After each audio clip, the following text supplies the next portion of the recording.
Hello students, मैं ऋतुराज सिंह चारण एक बार फिर से आपका स्वागत करता हूं कृष्णा एकेडमी अजमेर के यूट्यूब चैनल पे। बहुत लंबे इंतजार के बाद कुछ परिस्थितियां ऐसी रही थी जिसके कारण मैं आपके सामने बहुत लेट आ रहा हूं। इसको आप थोड़ा सा समझना। स्टूडेंट्स, मेरी जो लास्ट क्लास हुई थी आपके, उसके अंदर अपन जो टॉपिक पढ़ रहे थे वो था, हमने स्टार्ट किया था डेवलपमेंट विकास यानी सीडीपी, चाइल्ड डेवलपमेंट पेडागोजी की हम बात कर रहे थे। और इस चाइल्ड डेवलपमेंट पेडागोजी के अंदर अपना जो सेकंड वीडियो आया था उसका अपने टाइटल था कि विकास के विभिन्न आयाम, डिफरेंट एस्पेक्ट्स ऑफ डेवलपमेंट। तो विकास के विभिन्न आयाम कौन कौन से हैं उनकी हमने चर्चा की थी। उसके अलावा भी हमने काफी चीजें वहां पर पढ़ी थी। तो विकास के जो विभिन्न आयाम हैं उसके अंदर हम एक एक पॉइंट को जो है बिल्कुल डिटेल में, बिल्कुल बारीकी से अध्ययन करते हुए चलेंगे ताकि आपको ज्यादा भटकना नहीं पड़े, सारा कंटेंट जो है आपको एक साथ मिल जाए। तो आज की अपनी जो क्लास है स्टूडेंट्स, उसके अंदर हम पढ़ेंगे एक तो संवेगात्मक विकास के बारे में कि भाई जो संवेगात्मक विकास है वो कैसा होता है, डिफरेंट जो स्टेजेस है, विभिन्न जो अवस्थाएं हैं उसके अंदर जो है कैसे संवेगात्मक परिवर्तन आते हैं। और इसके साथ साथ हम एक चीज और डिस्कस करेंगे आज की क्लास में, वो होगा स्टूडेंट्स शारीरिक विकास। ठीक है ना। तो हम यहां पर शुरुआत करते हैं संवेगात्मक विकास से। Okay, let's start. तो अपना टाइटल यहां पर क्या हो गया, संवेगात्मक विकास।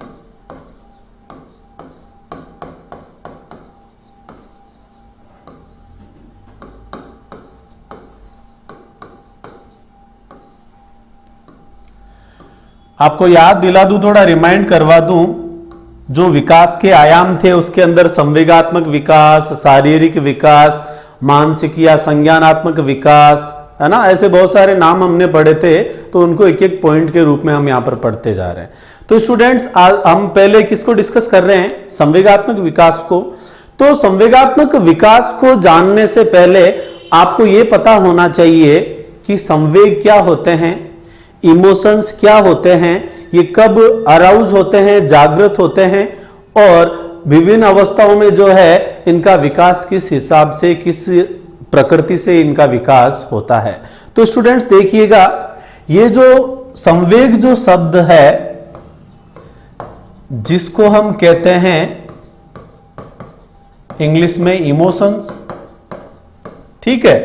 तो ये जो इमोशन जो वर्ड है ये लैटिन भाषा के एक शब्द से बना है, और वो शब्द आपको बहुत अच्छी तरह से पता है, एमोवियर। लैटिन भाषा के कौन से शब्द से बना हुआ है, एमोवियर, जिसका अर्थ क्या होता है, टू एक्साइट यानी उत्तेजित करना। यानी संवेग जो है वो आपको क्या करते हैं, उत्तेजित करते हैं। जैसे आपने देखा होगा, आपको किसी ने गाली दी, है ना, तो आपका मन करेगा कि उसकी कॉलर पकड़ के दो चार जड़ देनी चाहिए, या आप उसे गाली बकोगे। तो संवेग क्या करते हैं, आपको उत्तेजित करते हैं। ठीक है ना। तो देखिएगा स्टूडेंट्स, संवेग को हम क्या कहते हैं इंग्लिश में, इमोशंस। और यह है लैटिन भाषा के कौन से शब्द से बना है, लैटिन भाषा के शब्द, और वो शब्द कौन सा हो जाएगा, एमोवियर। क्या शब्द हो जाएगा स्टूडेंट्स, एमोवियर, जिसका अर्थ क्या हो जाएगा, टू एक्साइट, या इसे हम हिंदी में क्या कह लेंगे, उत्तेजित करना। यानी संवेग आपको क्या करते हैं, उत्तेजित करते हैं। ये बहुत नॉर्मल चीज थी, लेकिन आपको इसका पता होना बहुत जरूरी है स्टूडेंट्स। ओके, देन आप यहां पर देखिएगा, हमने यहां पर बात किसकी की है, संवेग लैटिन भाषा के एमोवियर से बना है, जो क्या करता है, उत्तेजित करता है, जिसका अर्थ होता है टू एक्साइट करना। अब हमें यह पता होना चाहिए कि संवेग जो होते हैं वो जन्म के साथ ही बच्चे में पाए जाते हैं। अर्थात संवेग कैसे होते हैं जन्मजात होते हैं। लेकिन यहां पर एक मनोवैज्ञानिक जिनका नाम है ब्रिजेस, क्या नाम है? ब्रिजेस।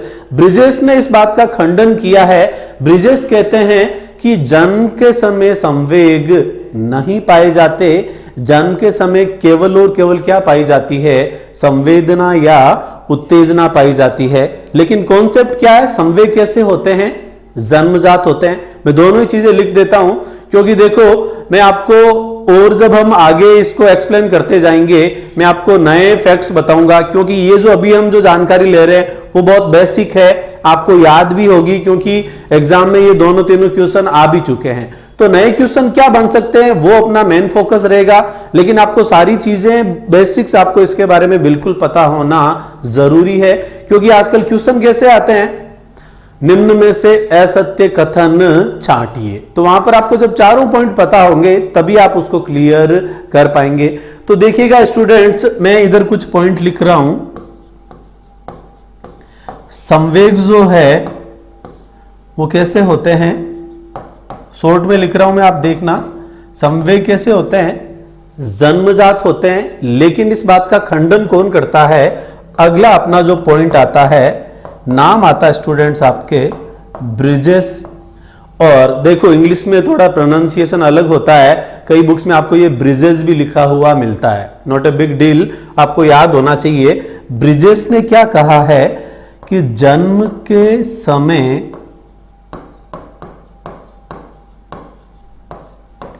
केवल क्या पाई जाती है? संवेदना या उत्तेजना पाई जाती है। तो आप देखिएगा स्टूडेंट्स यहां पर, तो आपसे पूछा जा सकता है कि संवेग जन्मजात नहीं होते हैं किसके अनुसार? तो उसका आंसर क्या हो जाएगा अपने यहां पर? ब्रिजेस। लेकिन कॉन्सेप्ट क्या है? संवेग कैसे होते हैं? जन्मजात ही होते हैं। ठीक है स्टूडेंट्स, अब हम बात करेंगे कि भाई संवेग जो है वो किस किस प्रकार के परिवर्तन अपने अंदर लाता है। तो ये जो अब मैं जो बात करने वाला हूं ये बहुत महत्वपूर्ण बात है, इसको मैं आपको लिखाऊंगा। उससे पहले आप एक काम करिएगा, ये जो मैंने लिखा है इसका आप अच्छे से स्क्रीनशॉट ले लीजिएगा। ओके स्टूडेंट्स, तो इसी कड़ी में हम आगे बढ़ते हैं कि संवेगों के कारण जो है किस किस प्रकार के परिवर्तन आते हैं। ठीक है ना?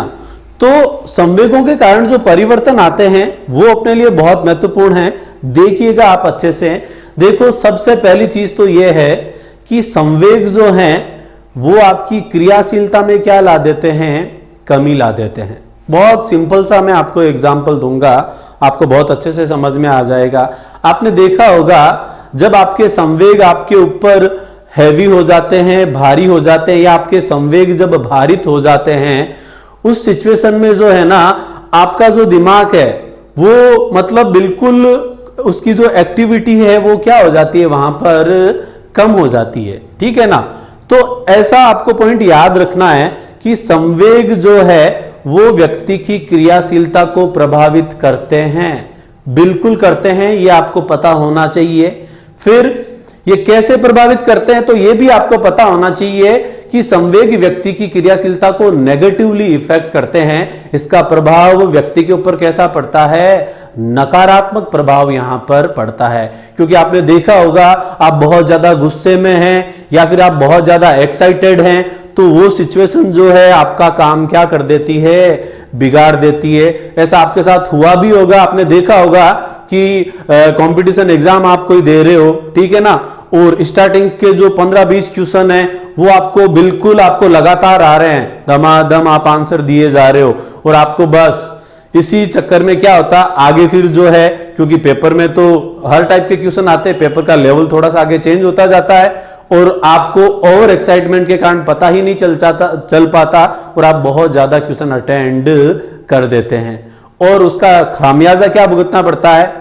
नेगेटिव मार्किंग होती है एग्जाम के अंदर। हाँ, आपके लिए एक बार ठीक है कि रीट के अंदर नेगेटिव मार्किंग नहीं होती। या फिर क्रोध का आप एग्जाम्पल ले लो, आपको किसी बात पे बहुत ज्यादा गुस्सा आया और उस गुस्से गुस्से में आपने क्या कर दिया, किसी को अपशब्द कह दिए, ठीक है ना। तो कहते हैं ना कि आपकी जो जबान है वो आपका काम बिगाड़ देती है। तो यहां पर काम जबान तो बिगाड़ रही है, लेकिन जबान खराब किसकी वजह से हो रही है, आपके संवेगों के कारण। क्या हो गया यहां पर, आप ज्यादा क्रियाशील हुए, ठीक है ना, आपने किसी को अपशब्द यहां पर कह दिए, ठीक है ना। तो नकारात्मक प्रभाव का मतलब क्या हुआ, आपको वहां पर कोई फायदा तो हो ही नहीं रहा है, ठीक है ना। तो आपको इतना पता होना चाहिए कि संवेग जो है वो व्यक्ति की क्रियाशीलता को प्रभावित करता है। लिख रहा हूं मैं, पॉइंट देख लीजिएगा स्टूडेंट्स, बहुत अच्छा पॉइंट है ये। संवेग व्यक्ति की क्रियाशीलता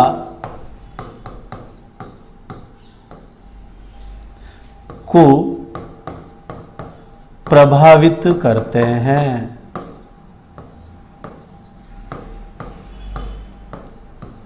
ठीक है स्टूडेंट, मैं इसको स्टार मार्क कर देता हूं। यहां पर मैं आपको 3 पॉइंट बताऊंगा, तीनों ही बहुत महत्वपूर्ण है। अब हम यहां पर बढ़ते हैं अगले पॉइंट की ओर स्टूडेंट्स, ठीक है ना। अब देखो, चलो आपको यह तो पता चल गया कि व्यक्ति की क्रियाशीलता को प्रभावित करता है, ठीक है ना। अब आपको यहां पर सेकंड ऑप्शन कैसा मिल सकता है, क्या संवेग के कारण शारीरिक परिवर्तन होते हैं। अब यहां पर आपका जो माइंड है वो क्या हो जाएगा, कंफ्यूज हो जाएगा। हालांकि आपको लैटिन भाषा वाला याद था, उसका उत्तेजित करना वो मतलब भी आपको पता था, और ब्रिजेश ने कहा कि जन्म के समय संवेग नहीं पाए जाते, ये भी आपको पता था। लेकिन नई चीजें ये है, यहां से क्वेश्चन बनने की पूरी संभावना इसलिए रहेगी क्योंकि या तो इस टॉपिक में क्वेश्चन पूछ लेंगे, और यदि यहां नहीं पूछा तो आपके सिलेबस में एक चीज स्पेशली प्रेस्क्राइब कर रखी है, संवेगात्मक बुद्धि। तो वहां पर भी आपके संवेग के बारे में आपको बहुत अच्छे से जानकारी होनी चाहिए। तो मैं आपकी जानकारी के लिए बता देता हूं स्टूडेंट्स कि संवेगों के कारण शारीरिक परिवर्तन भी होते हैं, ठीक है ना। कैसे होते हैं वो मैं आपको बता देता हूं। आपने देखा होगा, मैं एक लाइव एग्जांपल आपको बताता हूं। जब सिंघम मूवी आई थी तो मैं और मेरे 3-4 फ्रेंड्स जो है वो मूवी देखने गए थे। उसमें एक कॉलेज का स्टूडेंट भी था जो मतलब फर्स्ट ईयर सेकंड ईयर के अंदर था, ठीक है ना। तो आपको पता ही है संवेगात्मक जो असंतुलन है वो सर्वाधिक किस अवस्था में होता है, किशोरावस्था में। तो सिंघम मूवी जो है वो मारधाड़ वाली है, ठीक है ना। तो उसमें जब भी वो मारधाड़ वाला सीन आता है तो वहां पर जो कॉलेज वाला जो स्टूडेंट बैठा है वो एकदम से अपनी सीट से कैसे आ जाता है, यूं आगे आ जाता है। मतलब जैसे वो वाली जो फीलिंग है वो अपने अंदर फील कर रहा है। तो आपको ये पता होना चाहिए कि संवेगों के कारण जो है शारीरिक परिवर्तन भी आते हैं। या फिर आपने ये तो सुना ही होगा ना कि उसकी जो आंखें हैं वो गुस्से में लाल दिखाई दे रही है, ठीक है ना। तो आपको केवल इतना पता होना चाहिए कि संवेगों के कारण शारीरिक परिवर्तन भी होते हैं। लिख देता हूं मैं आपके लिए, पॉइंट बहुत महत्वपूर्ण है। संवेगों के कारण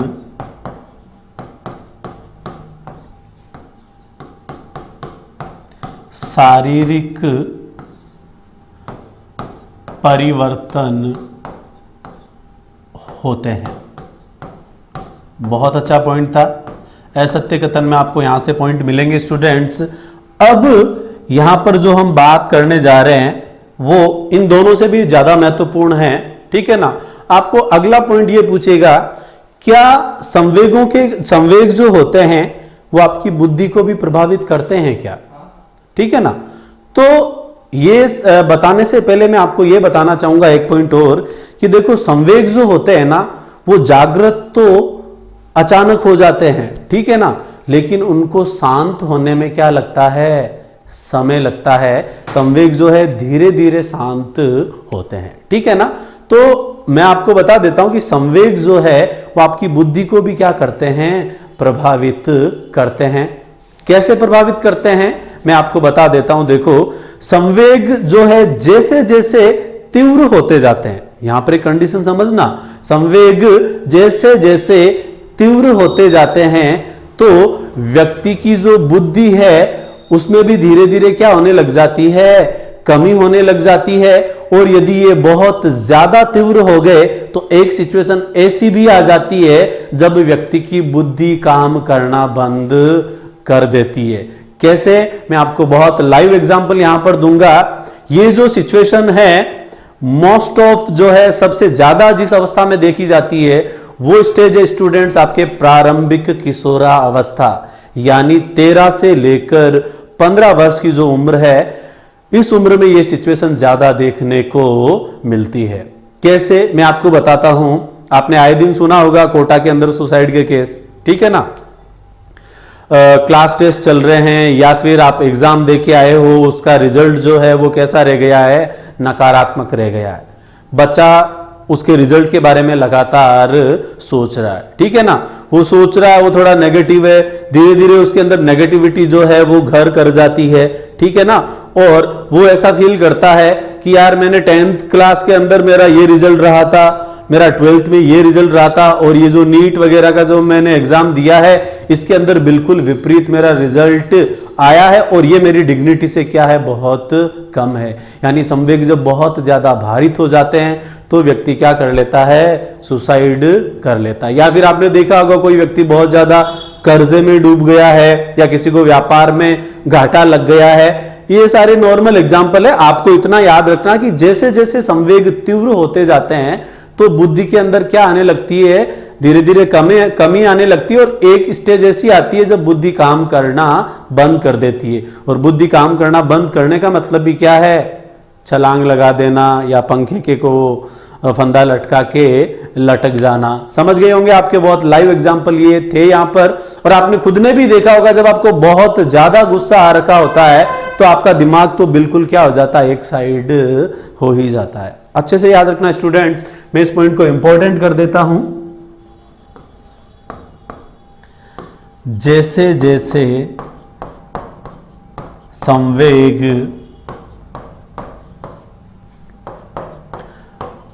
तीव्र होते जाते हैं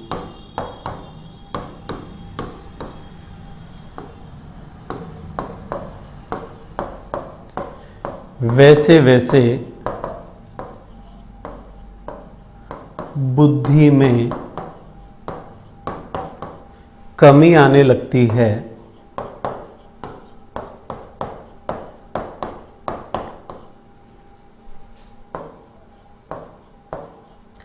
तथा धीरे धीरे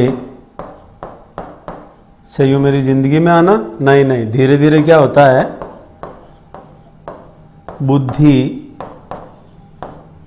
काम करना बंद कर देती है।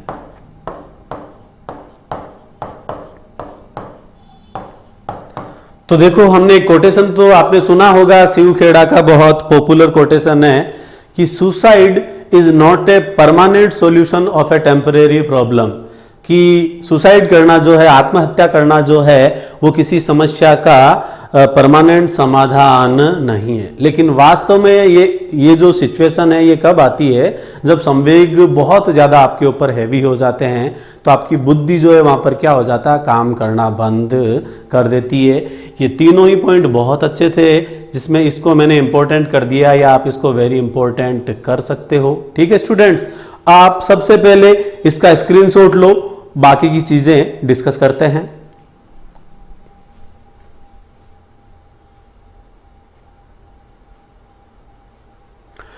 ओके स्टूडेंट्स, आपने स्क्रीनशॉट ले लिया होगा। बढ़ते हैं आगे। अब हम यहां पर जो चीज बात करने जा रहे हैं कि भाई अलग अलग अवस्थाओं में जो है वो संवेग जो है वो किस प्रकार के हो सकते हैं। ठीक है ना, तो देखिएगा हम यहां पर बात कर रहे हैं, हम तीनों ही अवस्थाओं की यहां पर बात करेंगे। शिशुअवस्था, ठीक है, बाल्यावस्था, और फिर हम यहां पर किसकी बात कर रहे हैं, किशोरावस्था की। शॉर्ट में लिख रहा हूं थोड़ा, ठीक है ना, क्योंकि देखो नोट्स शॉर्ट ही होते हैं, पेज भरना अपना उद्देश्य बिल्कुल भी नहीं है। ठीक है ना। तो संवेग जो है मैंने आपको बताया था अचानक उत्पन्न होते हैं, लेकिन इनको शांत होने में समय लगता है। यह है इसका कॉन्सेप्ट। ठीक है ना। लेकिन ये बात जो है शेषवा अवस्था की यदि हम बात करें तो इसके बिल्कुल विपरीत पॉइंट यहां पर आता है। देखिएगा, शेषवा अवस्था के बच्चे को आपने देखा होगा, उसको गुस्सा जो है बहुत ज्यादा आता है, लेकिन उसका गुस्सा बिल्कुल क्षण भर का होता है। कहते हैं ना कि मतलब एक छोटा बच्चा जो है बहुत यूं चिल्ला रहा है, रो रहा है, लेकिन अगले ही पल वो मुस्कुराना भी स्टार्ट कर देता है, ठीक है ना।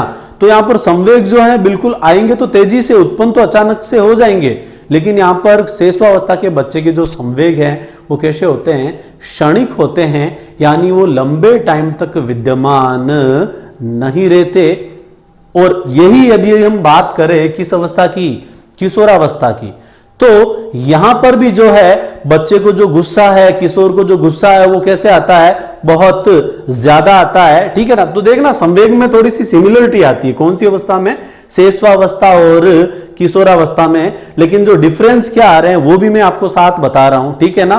तो एक पॉइंट याद रखना कि संवेगात्मक जो स्थिति है उसमें जो कोरिलेशन जो है वो सर्वाधिक कौन सी अवस्थाओं में आपस में होता है। आपको ऐसे ऑप्शन मिल सकते हैं, शेषवावस्था का बाल्यावस्था से, बाल्यावस्था का किशोरावस्था से, या शेषवावस्था का किससे, किशोरावस्था से। तो ये जो सहसंबंध है या जो सिमिलरिटी या जो समानता है संवेगों में, वो कौन सी अवस्थाओं में ज्यादा होती है, शेषवावस्था में, और किशोरावस्था के संवेगों में क्या होती है स्टूडेंट्स, समानता होती है। अभी मैं लिख दूंगा ये पॉइंट नीचे अच्छे से, ठीक है ना। बहुत प्यारा पॉइंट है, ऐसे ही नए जो पॉइंट्स है आपके एग्जाम में आपको वहां पर मिलेंगे, ठीक है ना। तो देखो शेषवावस्था के अंदर यदि हम बात करें तो संवेग जो होते हैं वो कैसे होते हैं स्टूडेंट्स, क्षणिक होते हैं। अच्छा देखो भाई, मात्रा की मिस्टेक आपको मिल सकती है, मैं बहुत बार आपको पहले भी बता चुका हूं, हिंदी में बहुत गरीब हूं, बीपीएल में आता हूं हिंदी में, ठीक है ना। तो शेषवावस्था के संवेग कैसे होते हैं, क्षणिक होते हैं, आपको रटने की बिल्कुल जरूरत नहीं है, क्योंकि सबके घर में छोटे बच्चे तो होते ही है, आपने लाइव आपने खुद ने देखा होगा, ठीक है। वो यदि हम बात करें किशोरावस्था की, ठीक है ना, तो किशोरावस्था के जो संवेग होते हैं स्टूडेंट्स वो कैसे होते हैं, बहुत फास्ट होते हैं, ठीक है। और दूसरा, ये लंबे समय तक प्रभावी रहते हैं। ये क्या करते हैं, लंबे समय तक प्रभावी रहते हैं, ठीक है ना। आपको एग्जाम्पल दे देता हूं, आपके साथ कभी हुआ भी होगा, आप कोचिंग कर रहे हो या स्कूल में जा रहे हो, कई लोग तो ऐसे होते हैं कि मतलब आगे की सीट रोकी है, मतलब सीट के लिए भी लड़ाई झगड़ा कर लेते हैं, ठीक है ना। तो उसमें कई तो ऐसे होते हैं जो इग्नोर कर देते हैं, और कई होते हैं ना वो बहुत खतरनाक टाइप के प्राणी जो, ठीक है ना, वो उस बात को गांठ बांध के बैठ लेते हैं, ठीक है ना। तो उससे वो मतलब साल 2 साल हो गई, उनकी बातचीत भी आपस में क्या हो जाती है, बंद हो जाती है। तो यदि आपसे पूछे कि संवेग लंबे समय तक प्रभावित रहते हैं तो कौन सी अवस्था में, किशोरावस्था में। संवेग फास्ट यहां पर भी होते हैं, यहां पर भी फास्ट होते हैं, लेकिन ज्यादा फास्ट कहां पर होते हैं, किशोरावस्था में, ठीक है। फास्ट मतलब तीव्र, लेकिन मेन याद रखने वाली बात क्या है, लंबे समय तक प्रभावी। अब बाल्यावस्था की बात मैं आपको अलग से क्यों बताना चाह रहा हूं वो आप देखिएगा स्टूडेंट्स। यहां पर इस बार हो सकता है आपको एग्जाम में सीधा ये क्वेश्चन पूछ लेवे। ये चीज तो आपने पढ़ी होगी कि सांवेगिक संतुलन जो होता है वो किस अवस्था में देखने को मिलता है, तो वो अवस्था कौन सी होगी स्टूडेंट्स, बाल्यावस्था।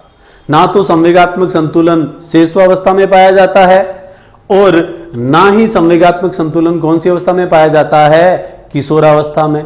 ये तो आपको पता है। लेकिन यदि आपसे पूछे कि सर्वाधिक संवेगात्मक असंतुलन किस अवस्था में देखने को मिलता है, तो उसका आंसर क्या हो जाएगा स्टूडेंट्स, किशोरावस्था। अभी लिख दूंगा ये पॉइंट। कैसे, मैं आपको एक चीज बता देता हूं। यहां पर आपने देखा होगा कि जब किशोरावस्था प्रारंभ होती है, ठीक है ना, तो यहां पर भी आप ये याद रखना, ये जो सर्वाधिक संवेगात्मक असंतुलन है उसका आंसर तो क्या हो गया, किशोरावस्था। लेकिन आपको इतना इजीली वहां पर नहीं पूछा जाएगा, क्योंकि अवस्थाओं की यदि हम बात करें तो आपको दो दो चीजें ध्यान रखनी पड़ेगी भाई, प्रारंभिक किशोरावस्था में क्या होता है और उत्तर किशोरावस्था में क्या होता है। तो मैं आपको यहां पर बताऊंगा सर्वाधिक संवेगात्मक असंतुलन जो है वो कौन सी अवस्था में देखने को मिलते हैं, प्रारंभिक किशोरावस्था में, ना कि उत्तर किशोरावस्था।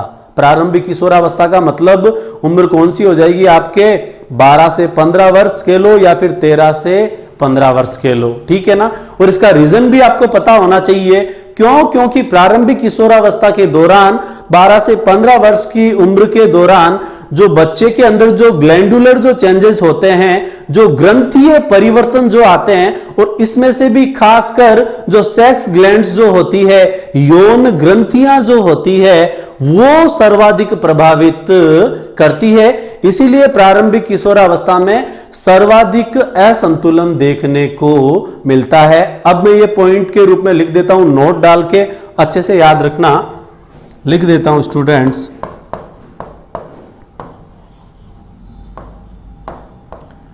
प्रारंभिक किशोरावस्था में, ये तो आप समझ गए होंगे, प्रारंभिक किशोरावस्था में सर्वाधिक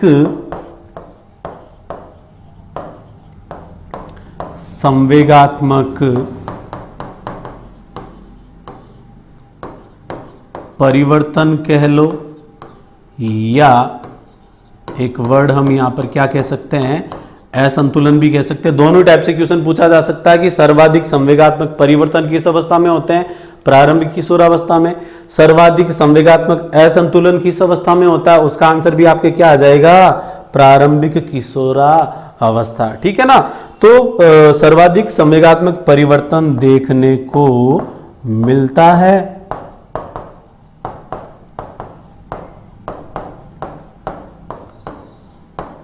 ठीक है स्टूडेंट्स, अब मैं नीचे शॉर्ट में लिख देता हूं कारण, क्योंकि हमें बड़ा चढ़ा के लिखना है ही नहीं है, एग्जेजरेशन आप बिल्कुल नहीं करना है। तो इसका कारण क्या हो जाएगा,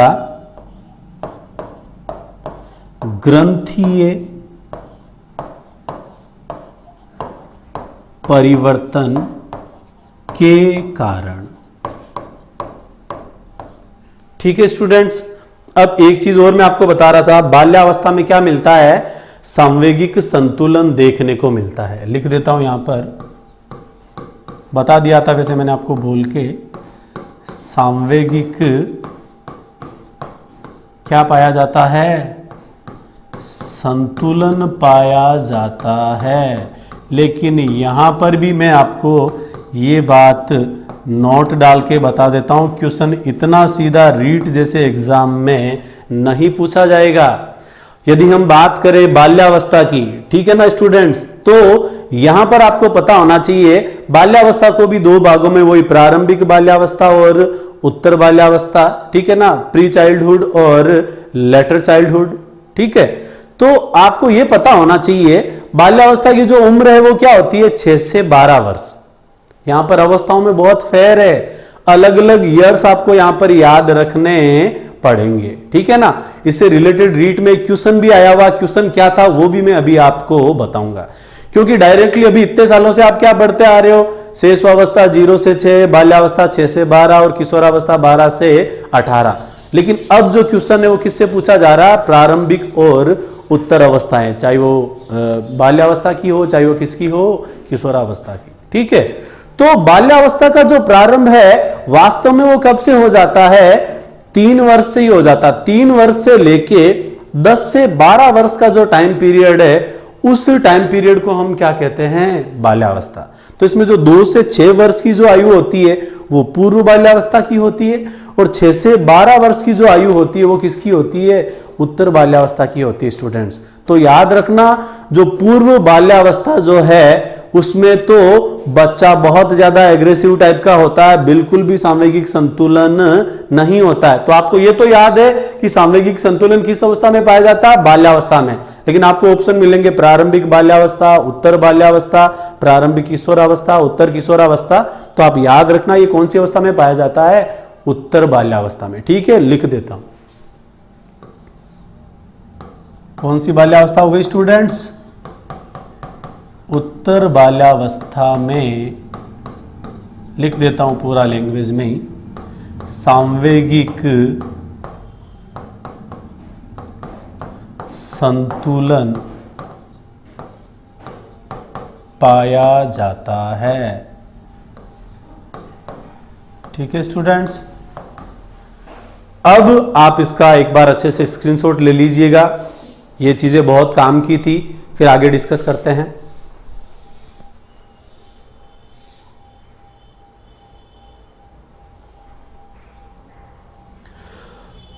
ओके स्टूडेंट्स, आपने स्क्रीनशॉट ले लिया होगा। बढ़ते हैं आगे। अब देखो, ये जो संवेगात्मक विकास था उसके अंदर मैं आपको कुछ पॉइंट और बता देता हूं, वहां से भी हो सकता है एग्जाम में क्वेश्चन बन जाए, आपको पता होना चाहिए। ठीक है ना। यहां पर मैं बात करूंगा स्टूडेंट्स, स्पेशली सबसे पहले तो एक चीज आपको बहुत अच्छे से पता होगी, वॉटसन जो है, वॉटसन का नाम सुना है ना, जिन्होंने व्यवहार वर्ड का सबसे पहले यूज किया था। पता ही है, मनोविज्ञान को व्यवहार का विज्ञान किसने कहा था? वॉटसन ने। या व्यवहार शब्द का सर्वप्रथम प्रयोग किसने किया था? वॉटसन ने। वही वॉटसन जो है, यहां पर संवेगों में भी आपको पता होना चाहिए, वॉटसन कहते हैं कि जन्म के समय बच्चे में केवल कितने संवेग पाए जाते हैं? 3 संवेग पाए जाते हैं। और वो 3 संवेग कौन कौन से होते हैं?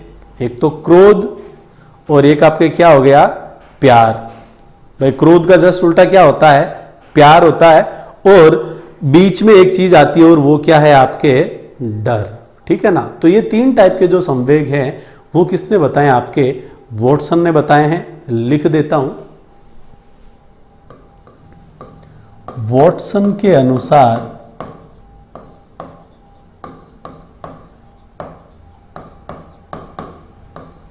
जन्म के समय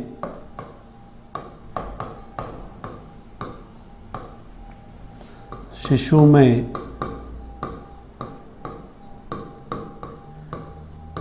तीन संवेग पाए जाते हैं। कितने संवेग पाए जाते हैं?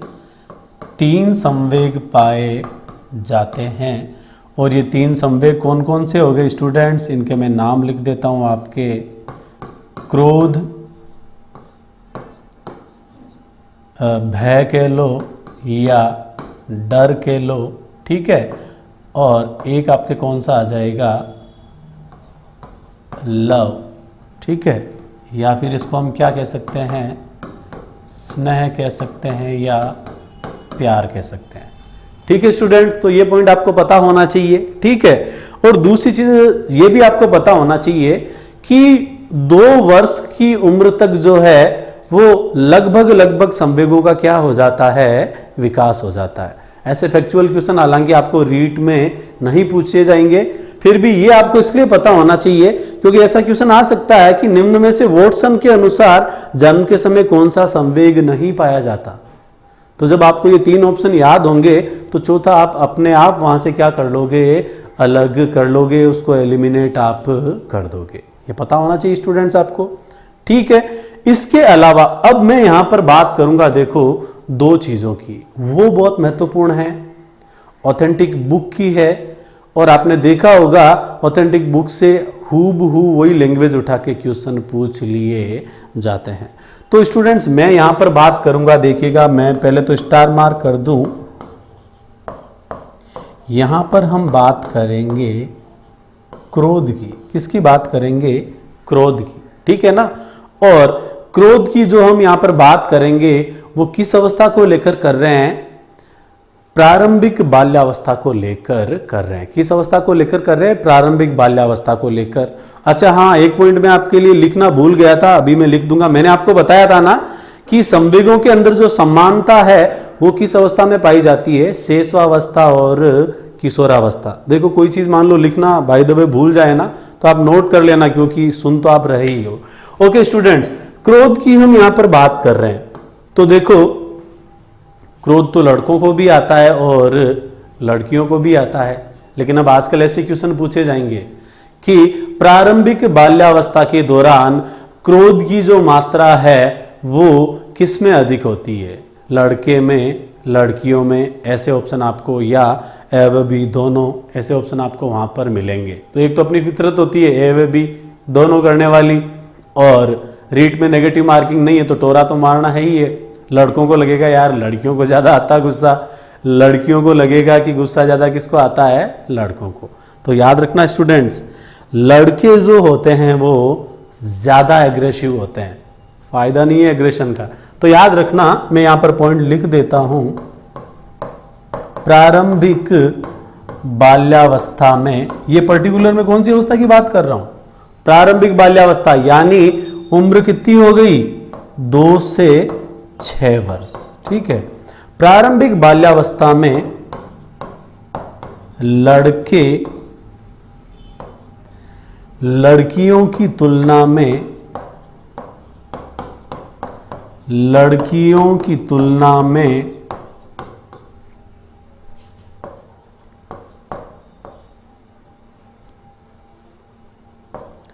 ज्यादा क्रोधी होते हैं।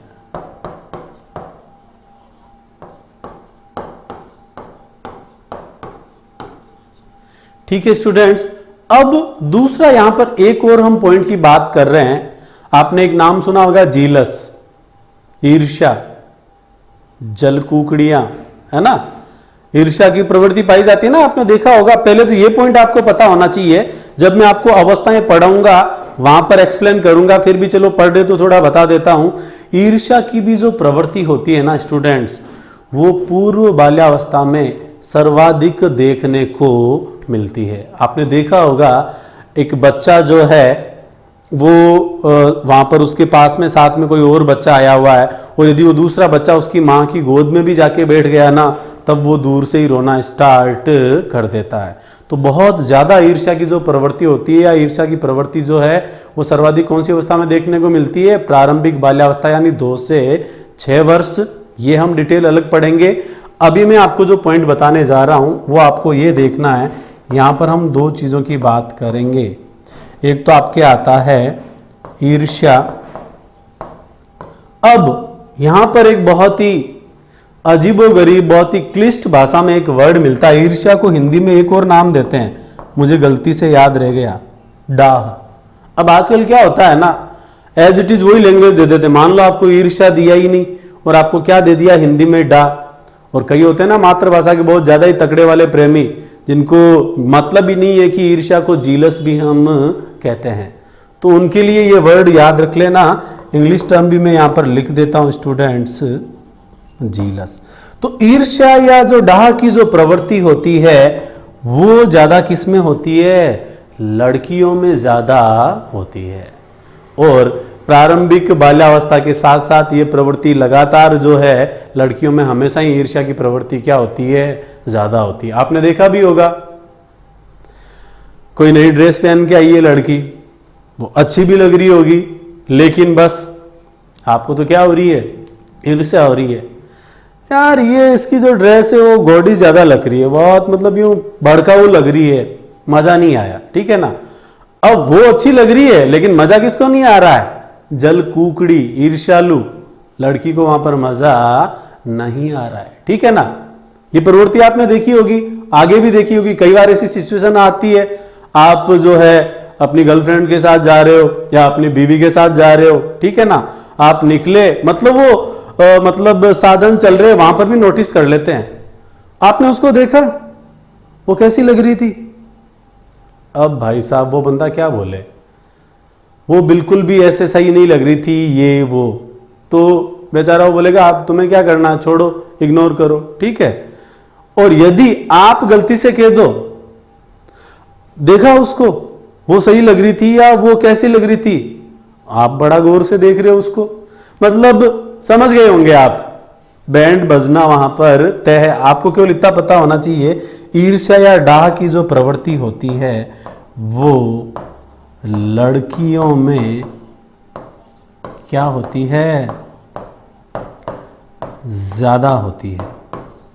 अब देखो यहां पर हम पर्टिकुलर कौन सी अवस्था की बात कर रहे हैं, ये हालांकि लगातार बनी रहती है, लेकिन यहां पर हम स्पेशली कौन सी अवस्था की बात कर रहे हैं, प्रारंभिक बाल्यावस्था की बात कर रहे हैं।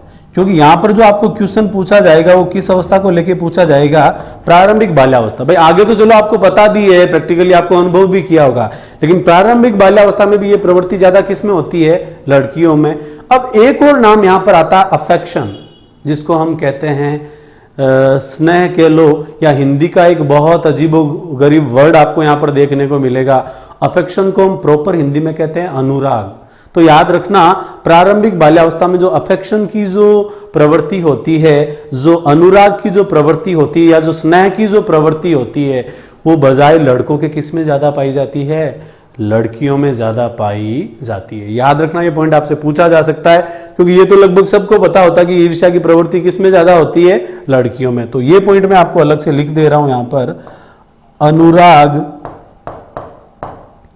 या इंग्लिश टर्म आपको यहां पर क्या मिलेगा, अफेक्शन। ठीक है स्टूडेंट्स, की प्रवृत्ति किसमें ज्यादा, लड़कियों में ज्यादा। किसमें ज्यादा, लड़कियों में ज्यादा पाई जाती है। ठीक है, थोड़ा बोर्ड कम पड़ रहा है यहां पर, ठीक है, आप समझ लेना। ये जो ईर्ष्या या अनुराग दोनों की मैंने बात बताई है, याद रखना। अनुराग का इंग्लिश टर्म याद करो तो ज्यादा बेटर है, अफेक्शन। और ईर्ष्या डा को हम क्या कहते हैं, जीलस। बात कर रहे प्रारंभिक बाल्यावस्था की, ये दोनों ही चीजें किन में ज्यादा पाई जाती है, लड़कियों में ज्यादा देखने को मिलती है। एक बार आप इसका अच्छे से स्क्रीनशॉट ले लीजिएगा। ओके स्टूडेंट्स, तो आज हमने पढ़ा संवेगात्मक विकास के बारे में, और वीडियो की लेंथ ज्यादा लंबी नहीं हो जाए इसलिए शारीरिक विकास का जो वीडियो है वो हम नेक्स्ट क्लास में डालेंगे। ठीक है स्टूडेंट्स, ओके।